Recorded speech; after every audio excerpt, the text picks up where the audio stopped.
पाकिस्तान के बलूचिस्तान में बीएलए ने पूरी तरीके से गदर मचाया हुआ है। कोई दिन ऐसा नहीं गुजरता है जब किसी जगह पर सेना के काफिले या सेना की चौकी या सेना की किसी पोस्ट पर अटैक ना हो रहा हो। इस साल जनवरी से जून तक के आंकड़ों की बात करें तो बीएलए ने ऐसे 284 हमलों को अंजाम दिया जिसमें उसने पाकिस्तानी फौज को टारगेट किया है। इन हमलों में दावा किया जा रहा है कि 668 पाकिस्तानी सैनिकों की अब तक मौत हो चुकी है, जबकि बीएलए ने बलूचिस्तान में 45 इंपॉर्टेंट जगह पर कब्जा भी कर लिया है। बलूचिस्तान के हर जिले में पाकिस्तान के खिलाफ बलूचों का विद्रोह इस वक्त अपने चरम पर है। दिन रात हर वक्त पाक सेना और सरकार को ये लोग खुली चुनौती दे रहे हैं। सुरक्षा बलों पर छोटे बड़े हमले से लेकर सीपीईसी के प्रोजेक्ट को नुकसान पहुंचा रहे हैं। बलूच विद्रोहियों ने अब बाम नाम से एक नया ऑपरेशन भी लॉन्च किया है, जिसके तहत अब कोऑर्डिनेटेड अटैक को अंजाम दिया जा रहा है। एक साथ पूरे बलूचिस्तान में अलग अलग जगह अटैक्स हो रहे हैं। बलूचिस्तान के सूरब में फ्रंटियर कोर के कैंप पर हमला कर उसे कब्जे में ले लिया गया।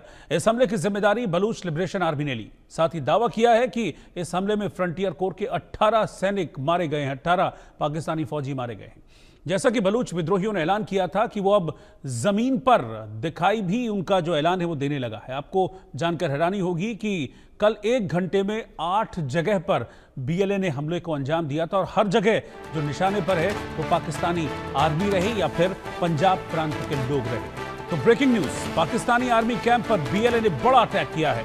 सुरब मिलिट्री कैंप पर यह अटैक हुआ जिसमें 18 पाकिस्तानी सैनिकों को ढेर करने का दावा बीएलए की तरफ से किया जा रहा है। सुरब में एक बलूच लड़ाका भी पाकिस्तानी फौजियों के साथ इस संघर्ष में मारा गया है। हालांकि खबर यह है कि इस अटैक के बाद पाकिस्तानी फौजी अपना एक कैंप छोड़कर भाग गए और बीएलए ने इस कैंप पर भी कब्जा कर लिया है।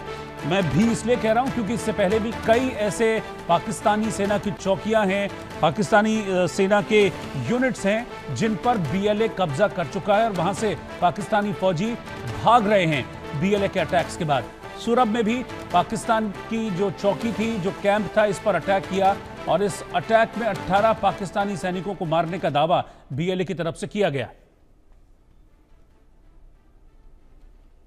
तो बीएलए जिस तरह से हमले कर रहा है उसने मुनीर सेना की टेंशन को बढ़ा दिया है।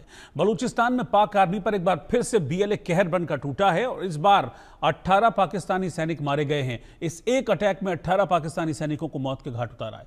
बीएलए ने सुरब का मिलिट्री कैंप है, इस पर अटैक किया। इस अटैक करने के बाद इस हमले की जिम्मेदारी भी ली है। बलूचिस्तान में हर जिले में बलूचों का विद्रोह इस वक्त चरम पर है।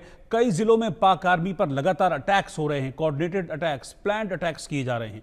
2025 में मैं अब तक की बात करूं तो बीएलए ने 284 अटैक्स किए हैं पाकिस्तानी फौजियों को, पाकिस्तानी सेना को निशाना बनाकर। 2025 में बीएलए यह दावा कर रहा है कि उसने 2025 में अब तक जून महीने तक 668 पाकिस्तानी सैनिकों को मौत के घाट उतार दिया है इन अटैक्स में। बलूच विद्रोहियों ने बाम नाम से एक नया ऑपरेशन भी लॉन्च किया है।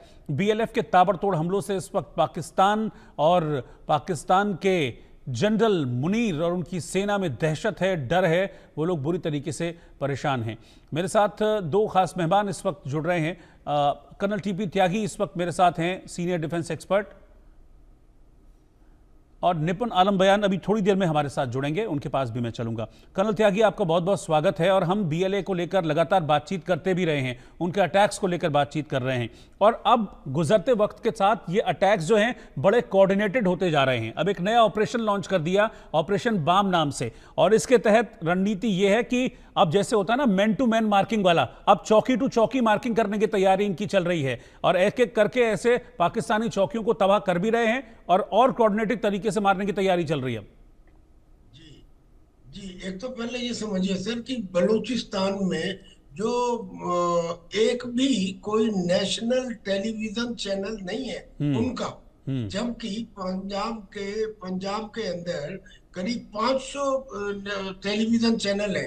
यानी कि बलूचिस्तान में जो एट्रोसिटीज पाकिस्तान की आर्मी के द्वारा की जा रही हैं वो पूरी तरह इंटरनेशनल कम्युनिटी के सामने आती ही नहीं। फॉर एग्जांपल 2 बताता हूँ, वहां करीब 340 मिलियन क्यूबिक फीट गैस निकाली जाती है और 9 इंच के पाइप डायमीटर के पाइप से कराची और लाहौर को भेजी जाती है, लेकिन वो वहां नहीं दी जाती। यानी कि बलूचिस्तान में आज भी लकड़ी से चूल्हे पे खाना बनाया जाता है। एक बात। दूसरी बात ये कि बलूचिस्तान के लोगों में जितने लोगों को अब तक अगवा किया गया है और जिनके बारे में नहीं बताया, वहां की औरतें तो ये नहीं जानती कि हम विधवा हैं या सुहागन है। खैर, ये तो जुल्म की बात हुई। अब बलूचिस्तान लिबरेशन आर्मी और बलूचिस्तान लिबरेशन फ्रंट, ये दोनों तरह के बलूची विद्रोहियों ने जो पिछले समय में कुछ काम किए हैं, उसकी वजह से एक महीने में 300 अटैक, मतलब आप समझिए कि प्रतिदिन 10 अटैक उन्होंने इनके एरिया में किए हैं। करीब 700 पाकिस्तानी सोल्जर्स को एक महीने में मार चुके हैं। करीब 50 चौकियों के ऊपर पहले ही कब्जा किया जा चुका है। अब बलूचिस्तान लिबरेशन फ्रंट ने कहा है कि हम कोस्टल एरिया से लेके और सुलेमान हिल्स तक जितनी भी चौकी हैं, जितनी भी गवर्नमेंट बिल्डिंग्स हैं, उनके ऊपर हमला भी करेंगे और उनके ऊपर कब्जा भी करेंगे। और ये काम पिछले 48 घंटे से लगातार जारी है, अब भी चल रहा है। और पाकिस्तान के आर्मी इसका ठीक से जवाब देने में असक्षम है। वो वहां से चौकियों को छोड़ के या तो भाग रही है या मारी जा रही है। लेकिन सर, इतना कुछ होने के बाद भी एक सिचुएशन ऐसी है कि मुनीर को इससे ज्यादा फर्क नहीं पड़ेगा।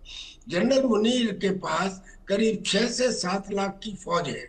उसमें से अगर 100, 200, 500, 1000 मर भी जाते हैं तो उसको कोई फर्क नहीं पड़ता, क्योंकि उसके तीनों सुपर पावर, अमेरिका जो उसे बुला के अपने यहाँ खाना खिलाता है, चाइना जो उसको अभी JF-10 और JF-20 और JF-35 तक देने के लिए तैयार है, और रशिया जो अब उनके यहाँ एक स्टील मिल लगा रहा है, रेलवे लाइन बना दी गई है, एक कार्गो मालगाड़ी का उद्घाटन भी अगले महीने करने वाले हैं। और तो और ये भी वकालत करने वाले हैं कि पाकिस्तान को अगले महीने होने वाली चीन में जो बैठक है उसमें पाकिस्तान को भी ब्रिक्स में शामिल कर लिया जाए। इससे क्या निष्कर्ष निकलता है कि जब तीन super power, Russia, America, China, इसका हाथ पकड़े हुए है पाकिस्तान का, तो पाकिस्तान के अंदर इन घटनाओं से क्या बोलते हैं उसे, टेम्परेरी रिलीफ तो मिल सकता है। BLA कह सकते हैं हमने इतने मार दिए, बलूचिस्तान लिबरेशन फ्रंट कह सकती है हमने इतनी चौकियों पे कब्जा कर लिया, पर एंड रिजल्ट क्या होगा? क्या एंड रिजल्ट ये होगा कि बलूचिस्तान को इंडिपेंडेंस दे दी जाए? क्योंकि अमेरिका जिन मिलिट्री बेसिस का इस्तेमाल करता है, अब अफगानिस्तान या ईरान में कोई कार्रवाई करने के लिए, जैसे उसने अल जवाहिरी के साथ की थी, तो उसको मिलिट्री बेसिस चाहिए, और वो मिलिट्री बेसिस ज्यादातर उसको बलूचिस्तान एरिया में ही लेने होती हैं।